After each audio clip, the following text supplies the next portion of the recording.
Before we get into the stories, make sure you check out Donovan Dread Discovers, where I go over strange and weird videos from around the world. I release several times a week. Also, sign up for the weekly email at dreadsarmy.com so you don't miss any updates.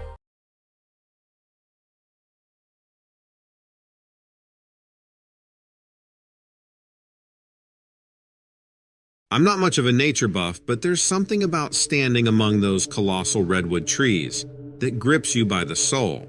Not that I'm the poetic type. Anyway, this all happened a while back when I was visiting Humboldt Redwood State Park. It's up north in California and can be quite the trek from the usual tourist bustle. There's this extraordinary tranquility there. It's a bit like stepping into another world. I've seen pictures, sure, but no picture ever did those trees any justice. What you can't see in pictures is that profound stillness that hangs in the air, only broken by the occasional sigh of the wind through the branches. It's humbling, standing there, dwarfed by these gnarled giants that stretch up into the sky. It seems like they're almost touching the clouds. I remember it was a bright, cool day, with the air smelling of damp earth. Fragments of sunlight pierce through the trees. The awe those trees inspire, it warrants respect. And the cool shade those leafy behemoths cast, it made for a nice respite against the afternoon sun. I fancied a quieter hike, preferring the lesser-used trails to the more populated ones, where you'd bump into folks every couple of yards.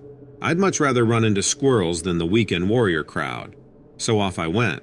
It was during one of these solitary treks, off the beaten path, crunching over the thick blanket of pine needles, that I had this eerie encounter. I must have been about half a day's hike in, heading towards a place called Tall Trees Grove. Now, if you know your trees, you'd know those towering redwoods can live up to a few thousand years. Talking about some serious old-timers here.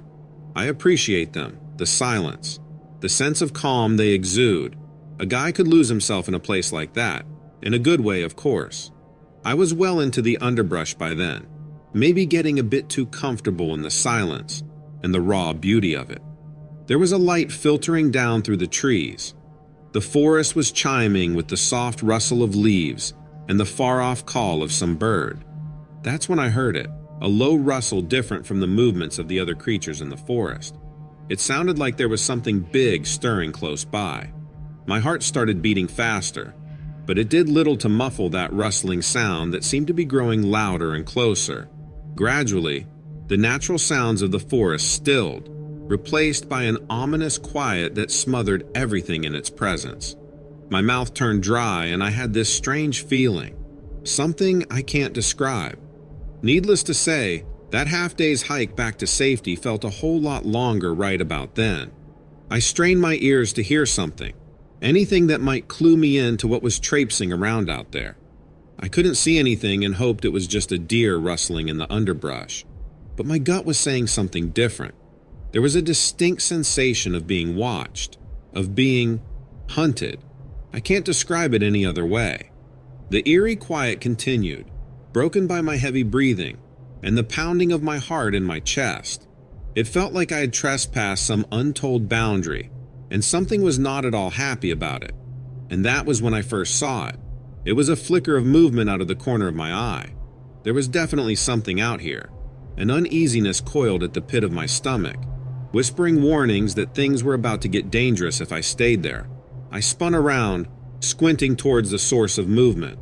The forest was gathered in silence again, the birds and critters themselves seemingly holding their breath in anticipation. Craning my neck, I caught sight of what every instinct of mine was screaming against. There was a pair of yellow eyes glaring from the shaded undergrowth. Its eyes had an unnatural shine to them, sort of glowing in a way that froze me on the spot. The enormity of the being attached to those golden glowing eyes is something that I find hard to describe. Standing on two legs, it carried a chilling resemblance to a dinosaur, or maybe a lizard. The way it moved upright was remarkably humanoid, and yet it was very much not. Its head, now that was a sight I won't ever forget. It reminded me of a monitor lizard, and sported a wicked set of sharp teeth. The sight of those teeth paired with the fearsome claws that ended its scaly limbs left a sinking feeling in my belly. I knew then I was in trouble. Big, terrifying trouble. I can't really articulate the fear that encounter triggered in me. I felt acutely aware, in that moment, that this creature, alien to my world, was not to be trifled with. It was the predator here. I was not. With a final glare, it lumbered into the concealing underbrush. The way it moved was strange but silent, much too silent for a creature its size. For whatever reason, it had decided to leave me alone. I don't know why, but I was grateful. I felt my knees buckle as I sank onto the ground, shaky breaths echoing in the sudden stillness. I stayed there, frozen. My mind was muddled with terror, confusion, and relief all at once. I mustered every ounce of courage left in me, bolted onto my feet, and retreated from where I had come, half expecting the creature to lunge at me any moment, but it was gone. The forest felt different around me then, the trees no longer familiar, the paths stranger, fraught with an unseen danger that was far too real to ignore. I could barely remember my way back as the adrenaline carried me through the untrodden paths and back to the safety of civilization. That experience, it shook me to the core. I've since found myself turning it over in my mind incessantly, wrestling with the reality of what happened. Was it real, or just my imagination playing tricks? If it was real, then what was that thing? Days turned into weeks. The memory stayed, gnawing at the edge of my mind. I haven't visited that forest since, nor any other for that matter. I couldn't shake off the eeriness that encounter left within me. Needless to say, the carefree man that entered the forest that day was not the man who walked out.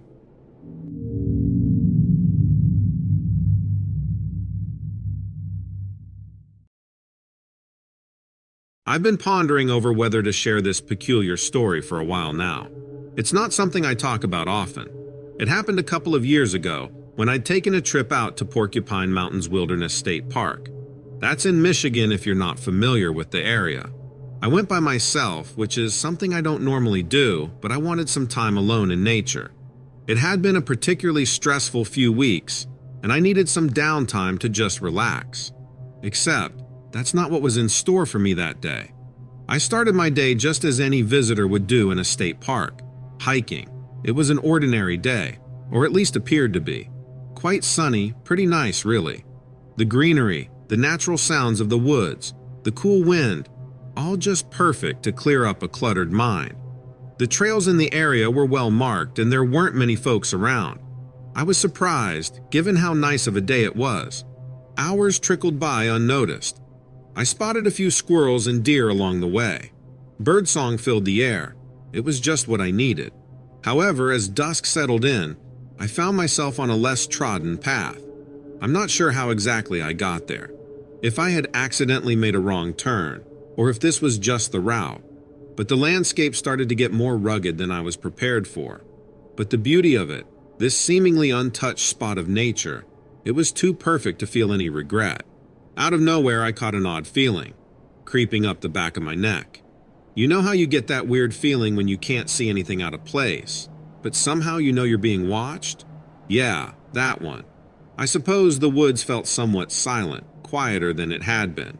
The chirping birds had receded, and a certain heaviness hung in the air that didn't seem to be present before.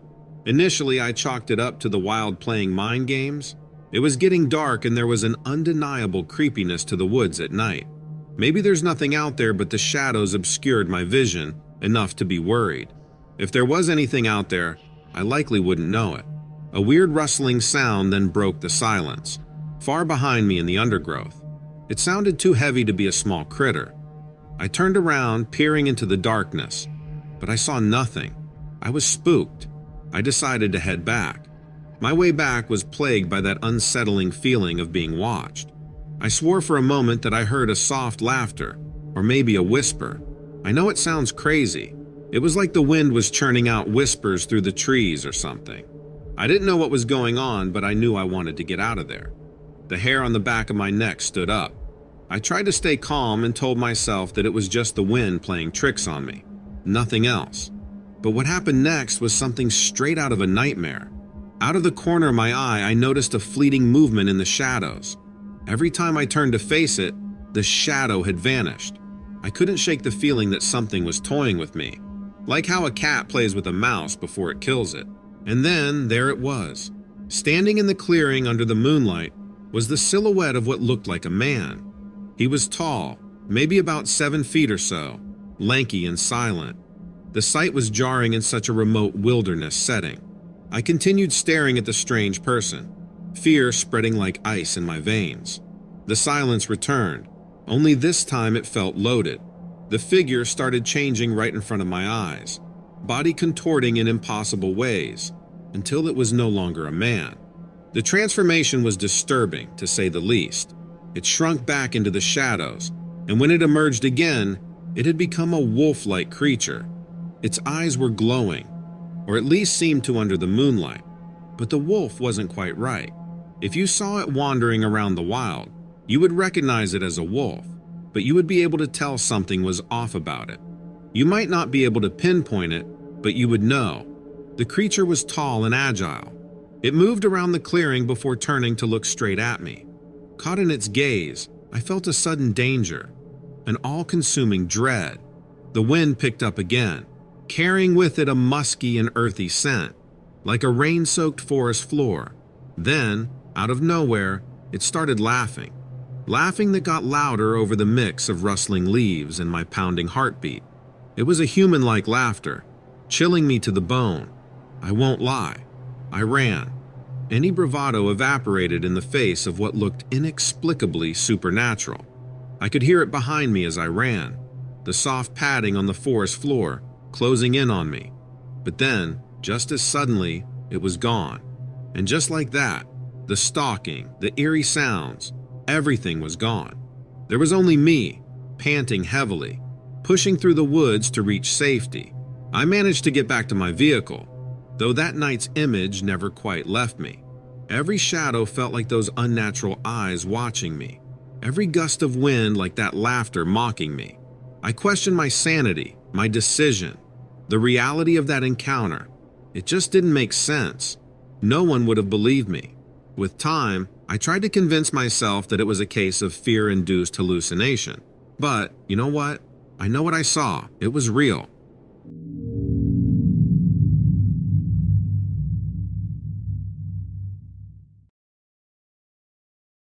This took place in Roan Mountain State Park, Tennessee. It was back in mid-July a few years ago. Let me pause here for a second and just tell you about Roan Mountain because it is something else. It sways between hauntingly beautiful and deceptively serene. When I was there, it was the middle of summer. It was uncomfortably hot in most places, but at Roan Mountain, the world was different. The air was clean and cool and carried that rich, earthy aroma that was only found in the forest.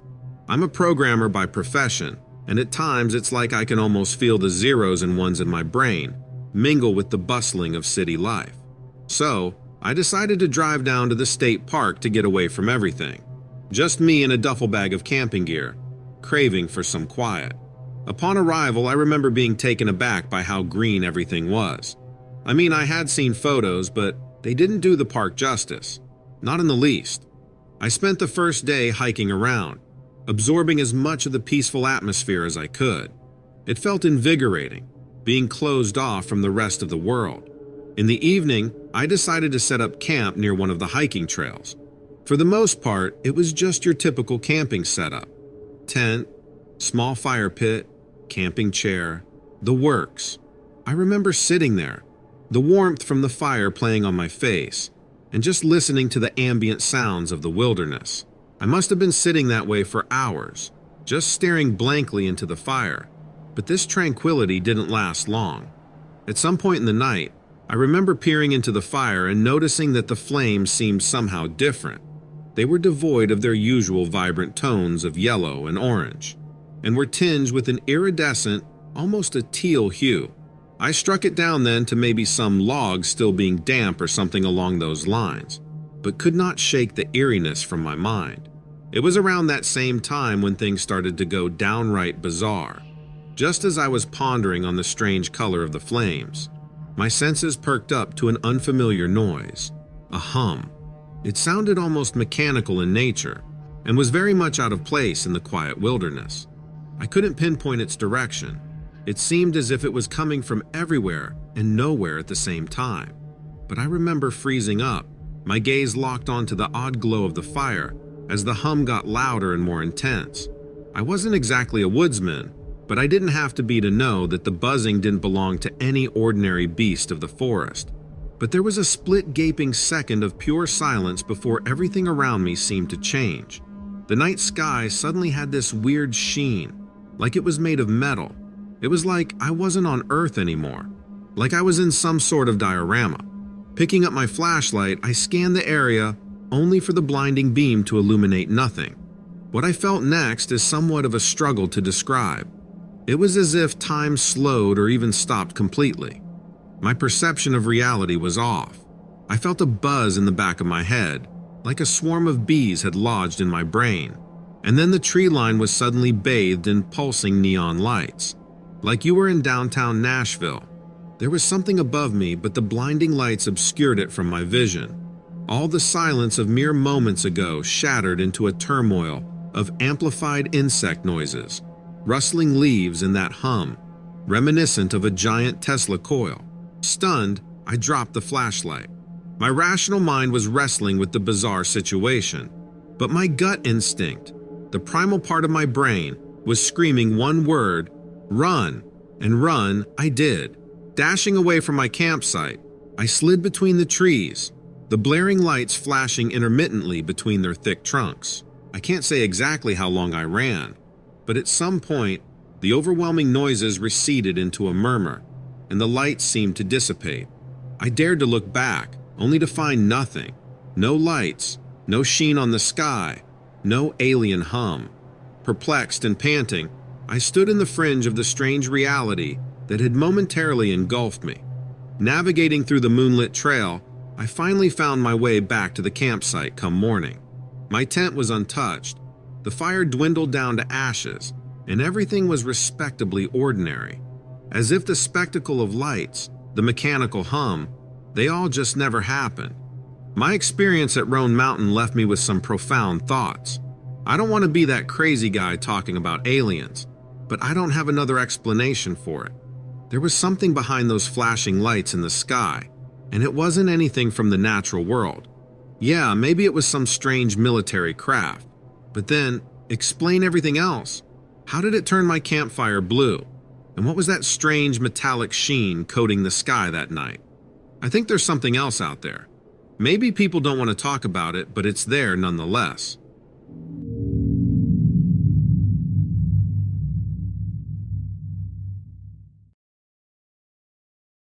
My personal experience occurred on a beautiful sunny day a few summers ago. My wife Laura and I had decided to take a day to soak up the tranquility of Hocking Hills State Park in Ohio. A chance to head out in nature and hear the birds sing was the perfect escape we were looking for.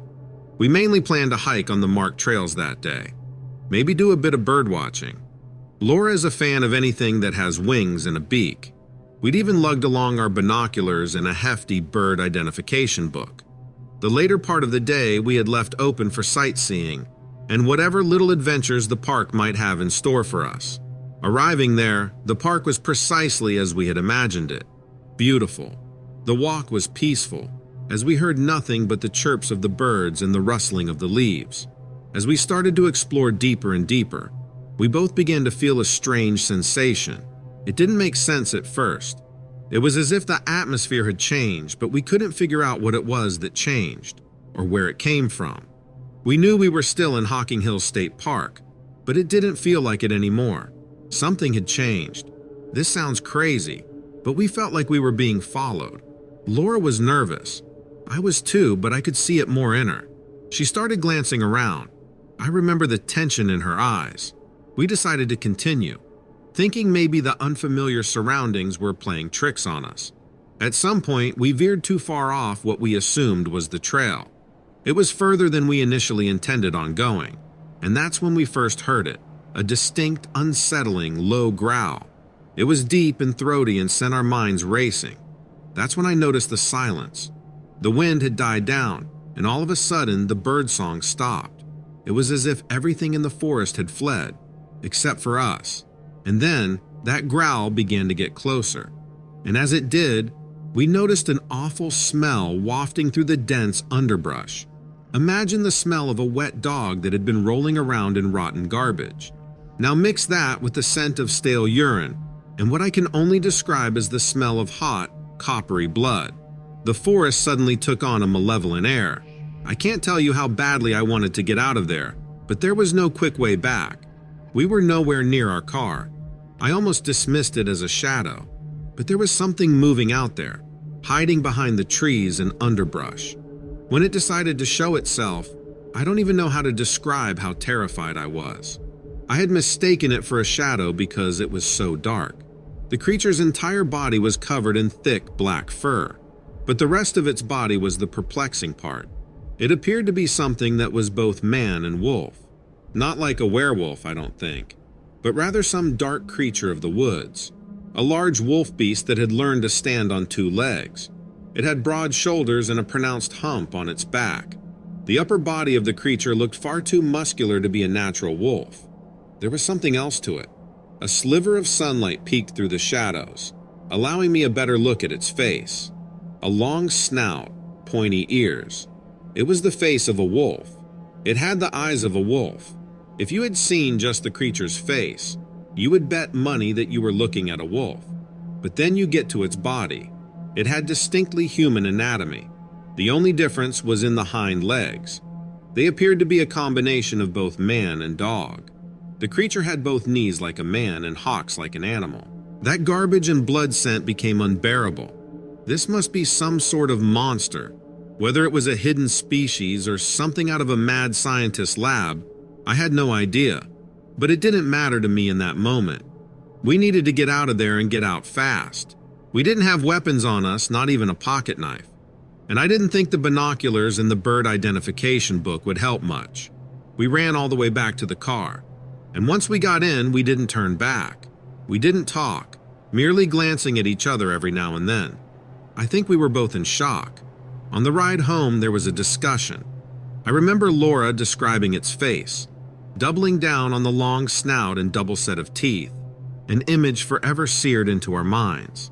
We shared a silence once the descriptions ended, allowing our racing hearts to slow down a bit. I imagine the only reason it didn't kill us that day was that it simply didn't want to.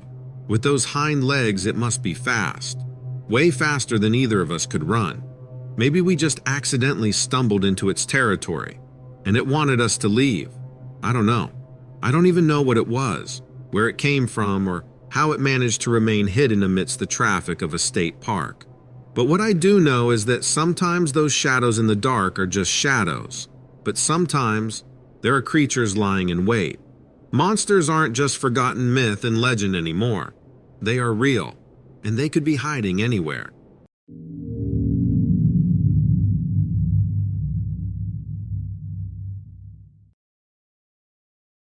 So, it was the summer of 2015, around mid-July, if I remember correctly.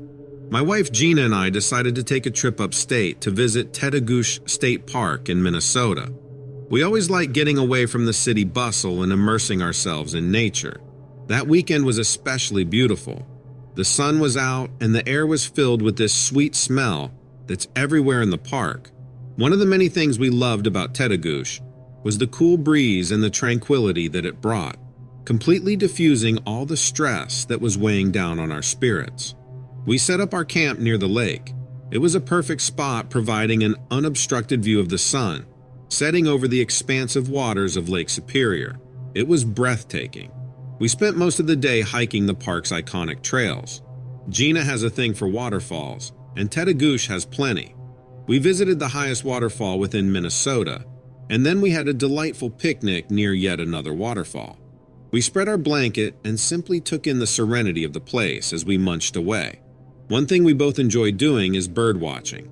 Both equipped with our binoculars, we located and identified many different birds that day.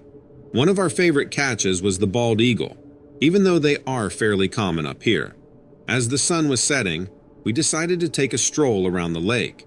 It was then we noticed something unusual. The woods were silent, eerily silent. It wasn't the usual silence that envelops the natural world after sunset.